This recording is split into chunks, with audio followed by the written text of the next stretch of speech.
Throughout history, wildfire has been one of nature's most fascinating agents of change.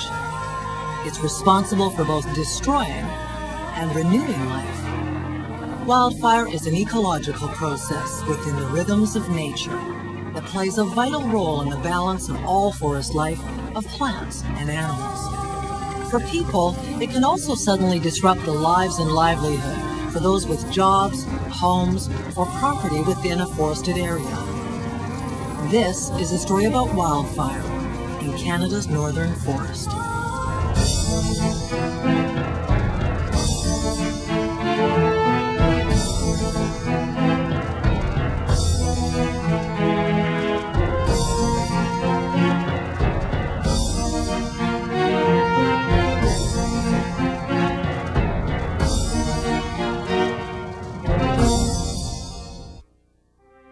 Canada is blessed with over 10% of the world's natural forest landscape. With over 418 million hectares of forest, Canada has a unique experience in managing forests, beginning with the Dominion Forest Rangers in the West in the early 1900s, whose mandate was to help control wildfire and protect valuable watersheds. Some of the most intense wildfire takes place in the boreal forests that circumvents the northern regions of planet Earth. The boreal forest is the most significant forest region in Canada and is characterized by the predominance of conifers, commonly referred to as evergreens. It is a landscape rich in natural treasure, with a variety of plants and animals, and serene within its beauty of seasonal weather extremes. The boreal forest stretches from the Yukon in the west to Newfoundland in the east. At times, wildfire is a friend of the natural world and plays an intricate role as the predominant factor in the ecological process of new life that has evolved over thousands of years. At other times, fire can be an enemy to plants and animals as one of the most devastating and powerful forces of nature. When fire rages across a forest landscape, it burns and consumes, leaving both destruction and forest renewal in its path. Fire ecology is the term used when the scientific community studies the relationship between fire and the biology and interaction of organisms with their changing environment. Understanding the influence and power of fire and its history helps scientists prepare for its occurrence. When conditions are right as a result of certain weather patterns, there is no stopping the powerful forces of nature. To better understand wildfire, a group of scientists from Canada and the United States conducted a series of experimental burns in Canada's north. The plan was to study and test the behavior of the most intense form of wildfire called crown fires. Rick Lanaville, manager of Forest Science Services for the Government of Northwest Territories, explains. The crown fire experiments produced some interesting results that surprised some scientists. One was the rapid rate of spread in the fuel type that we were burning. That was unexpected. The other surprise was thinning and pruning of the trees to prevent crown fire development didn't work quite as well as the guidelines would have suggested. And that has prompted us to continue our experimenting in that area as well. Is wildfire as harmful to the natural world as it has been portrayed? Dennis Quintilio is a wildfire specialist. Many Canadians are familiar with forest fires, either through their own experience or lately through very vivid television images of fire fronts overrunning community subdivisions, particularly in the United States and Australia. Long-term trends in Canada indicate very significant increase in fire occurrence, fire severity, and fire intensity. Fire occurrence over the past several decades in Canada has indicated that fires have increased from 6,000 per year to 10,000 per year. And across the country, area burned averages 1 million hectares per year. In peak years, area burned has exceeded 7 million hectares. So if these trends continue, it presents unique challenges to fire managers, and it really emphasizes the importance of future research and very proactive fire management strategies. Is fire good or bad for the environment? Historically, wildfire was considered bad when it impacts private and public property and human life. In Canada, 80% of the population lives in urban centers and are not directly exposed to wildfire. Communities within forested landscapes can be beautiful places to live, but are also dangerously susceptible to the serious impact of fire. We're not the only ones affected. Fire affects the local economy. It affects the movement of people in terms of hunting and trapping. But we also have neighbors, and we're part of a global village. And what we do is not isolated. And so it was for those many reasons that we went ahead and proceeded with this project.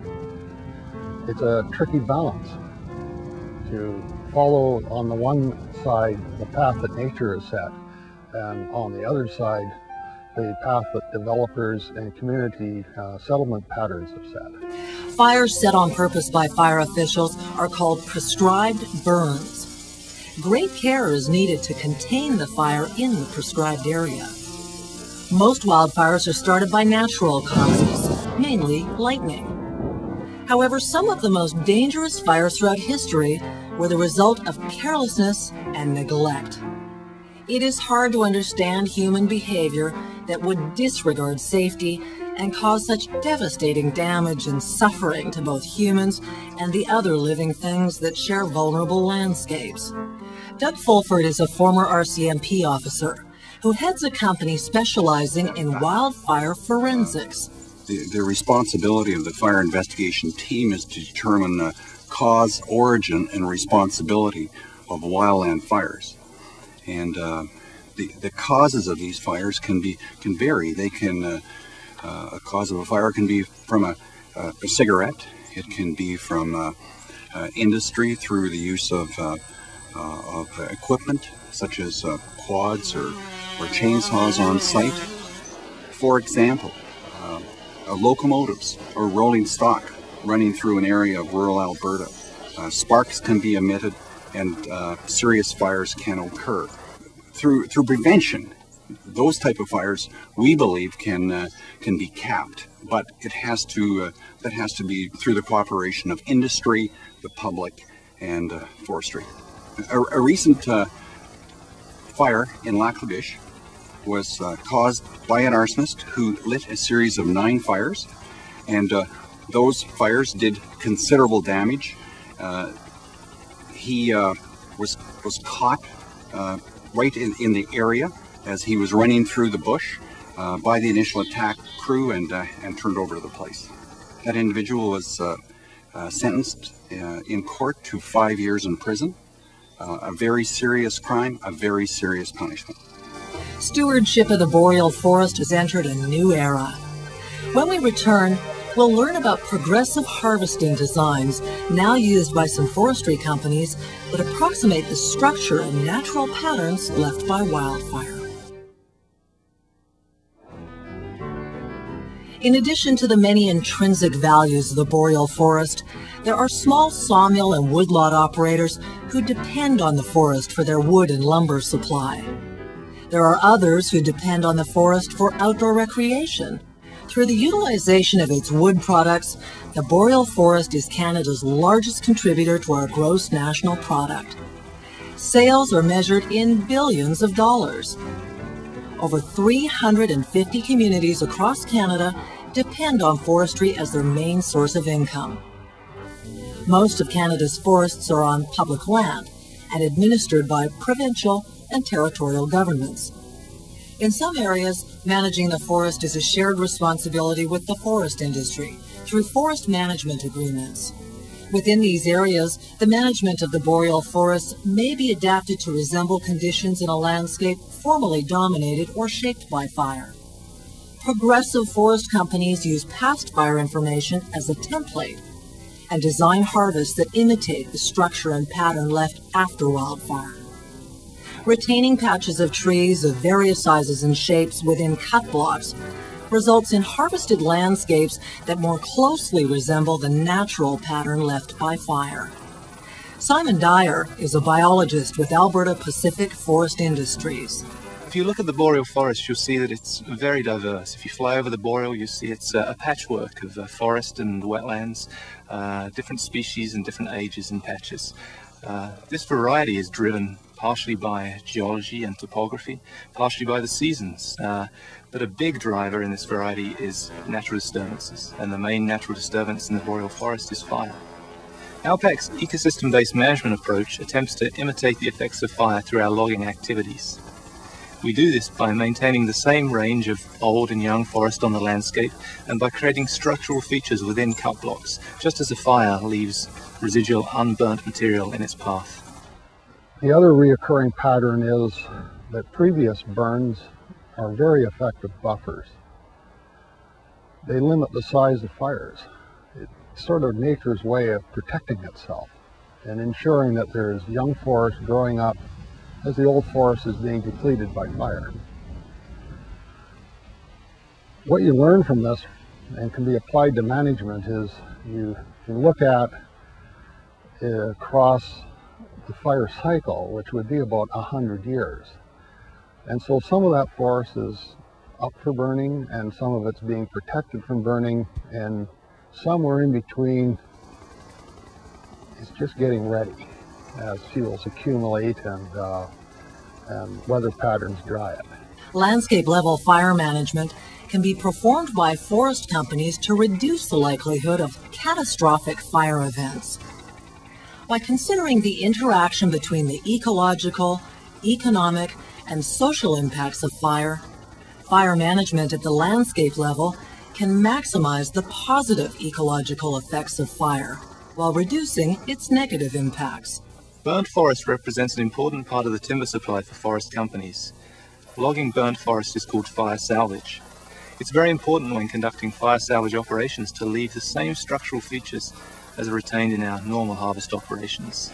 It's also important to maintain large patches of burnt, unsalvaged forest on the landscape because this habitat is unique and cannot be simulated through forest fire. After a fire, there's an explosion of new life in these burned areas, and creatures like moose depend on this young growth.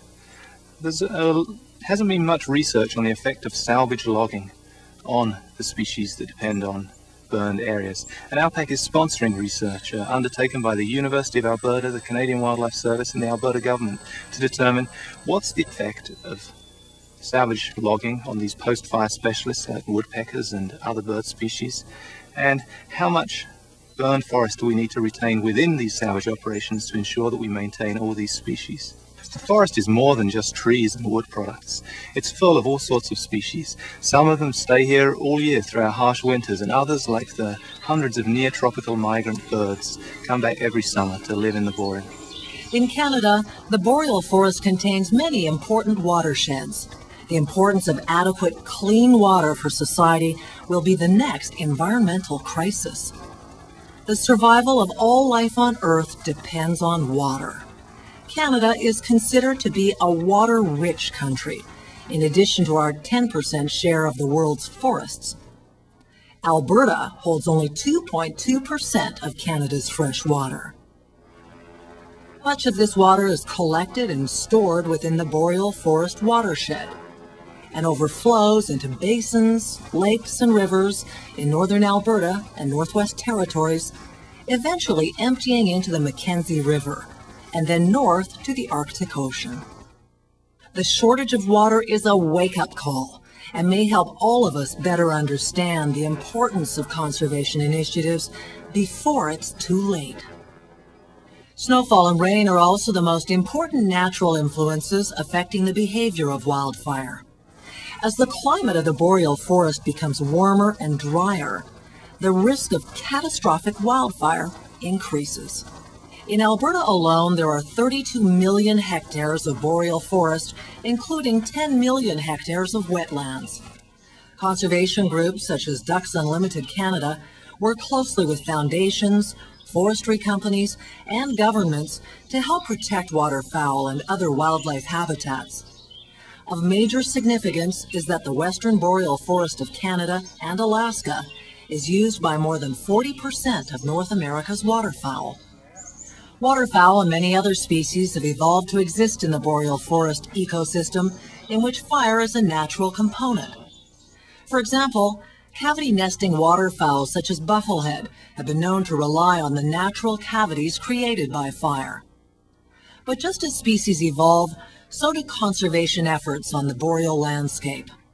The occurrence of fire is a key factor being studied within an unprecedented partnership between ALPAC and Ducks Unlimited Canada to ensure effective watershed-based conservation on the 5.8 million hectare ALPAC forest harvest area in northeastern Alberta. When we return, what are the main challenges facing forest managers?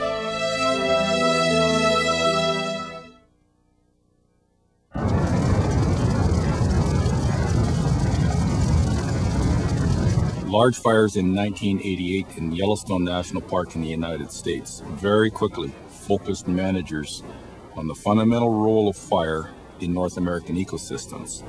Initially, the fires supported long-term ecological objectives of the national park. But over time, as the fires spread outside the boundaries of the park and began to threaten both life and property of neighboring communities, these same fires took on very different negative characteristics.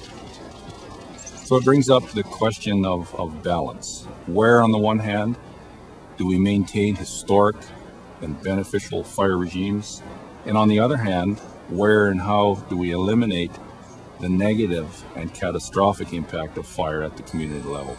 One thing that was certain is that as much as we knew at that time about forest fires, it was very obvious that we had a lot to learn.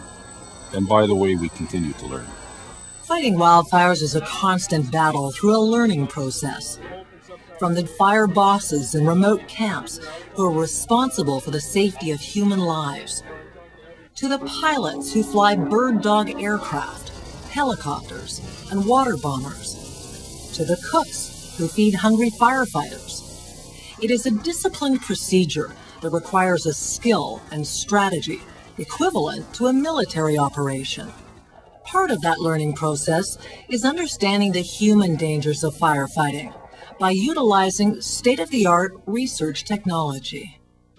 Fire managers and firefighters face many challenges. One of those challenges is safety for the lives of the men and women who work the fire lines, who rely on the fire season for summer employment.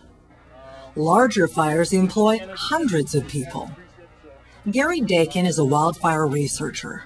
The technology is advanced very rapidly, particularly in the last few years, but there was always a lack in operational research, which we hope that this new stuff that we're producing out of Hinton is going to fill that void. One of our key emphasis in doing the research is to provide for firefighter safety. So the more firefighters understand fire behavior and all the aspects of fire, safer they will be to do this dangerous job. However, in addition to understanding fire ecology and the safety of firefighters, there are other forest values that must be considered. You can use this kind of information to start to look at it not as forest fuel, but look at it from the eyes of other managers. Look at balancing our human needs, the wildlife needs, the answering difficult questions like climate change and its effects. You really have to understand the change agent that's causing all of this, and it's fire. Fire is essential to the existence of all forest life. Integrated fire and forest management efforts and the development of fire-smart landscapes limit wildfire damage around communities. In Alberta's boreal forest, the development and use of fire control plans and cooperative wildfire agreements with municipalities, Aboriginal communities, and industry work together to reduce the risk and severity of wildfires. Shared responsibility is the best way to help sustain Canada's boreal forest. Everyone, government, industry, and the public can play a role. This program was only part of the story. We showed that nothing could stand in the way of the forces of nature, whether it is water, wind, or fire. The scientific community doesn't have all the answers, but with each study and each experience, we continue to learn. There's no question, we all want clean water, abundant wildlife, and a healthy environment. We understand that everything within the rhythms of nature is interconnected.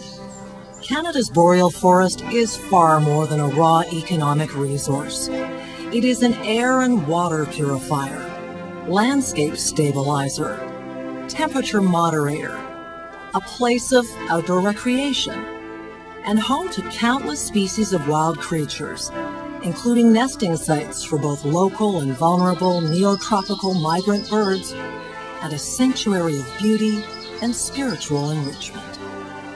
Fire continues to be a valuable disturbance in Canada's forests. However, there is an increasing responsibility to protect values at risk in the forest environment. Balancing protection against fire and the ecological benefits is the challenge of the next century for forest managers. Forests are not static systems. They have and always will be in a state of change, affected by fire, water, disease, weather patterns, and their inhabitants, including humans. The better we understand the importance and natural benefits of wildfire and its behavior, the more effective we can be as good stewards of the forest.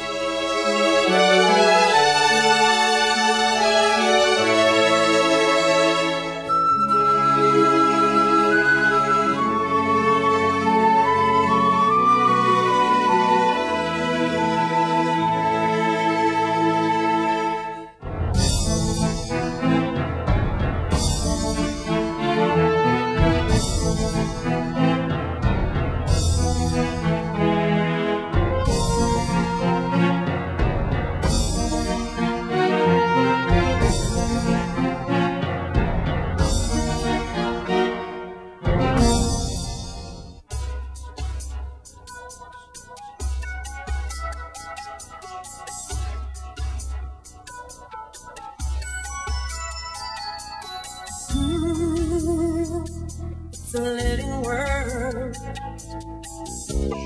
born, bred, and healthy, round and round.